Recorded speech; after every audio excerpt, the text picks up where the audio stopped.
Angel Locsin, napuno na. Binanatan mga tumatawag ng Nepo Baby, kay Joaquin. Me personally, again, for all of the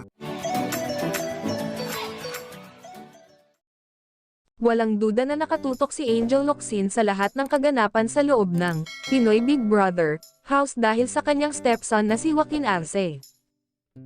Ipinagtanggol ni actress Angel Locsin ang kanyang stepson na si Joaquin Arce matapos itong tawaging Nepo Baby ng ilang netizens kasunod ng kanyang paglahok sa Pinoy Big Brother.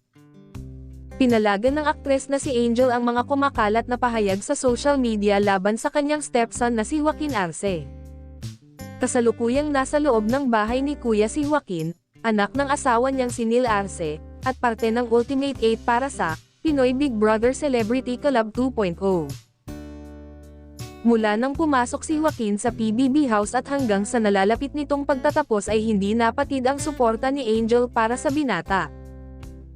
Kaya naman nasaktan ito at hindi mapigil ang mag-react matapos mabansagang Nepo Baby ang anak. Bihira lang akong mag-social media ha. Pero nagulat ako sa comments ng ilang tao dito, ani ni Angel. Aniya, ano naman daw ang kasalanan ni Joaquin na naging asawa siya ng kanyang ama para matawag na Nepo Baby? Ano namang kasalanan ni Joaquin at naging asawa ko ang dad niya para ma-brand siya as Nepo Baby? Para namang hindi ako nag-jeep o bus papuntang Tepings ko dati. Kilvel ko pala si Diz Kayalol. Pero yung pera ko hindi galing sa nakaw, sabi pa ni Angel. At mukhang ready ang aktres na mamuksa ng bashers kapag napuno ito sa pambabatikos sa stepson. Dagdag pa ng aktres, sinuportahan niya ang stepson sa pamamagitan ng pagboto ngunit binigyang diin na sariling pagsisikap ni Joaquin ang kanyang pagpasok sa showbiz.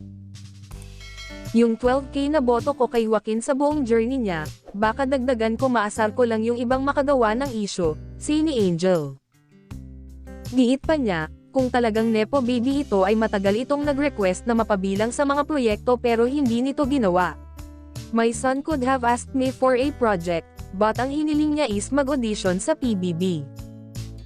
Wag bitter. Nakakapangit yan, banat pa ni Angel sa bashers. Samantala, malalaman na kung sino ang pipiliin ng taong bayan na maging big winner sa edisyong ito ng PBB sa Sabado, February 28.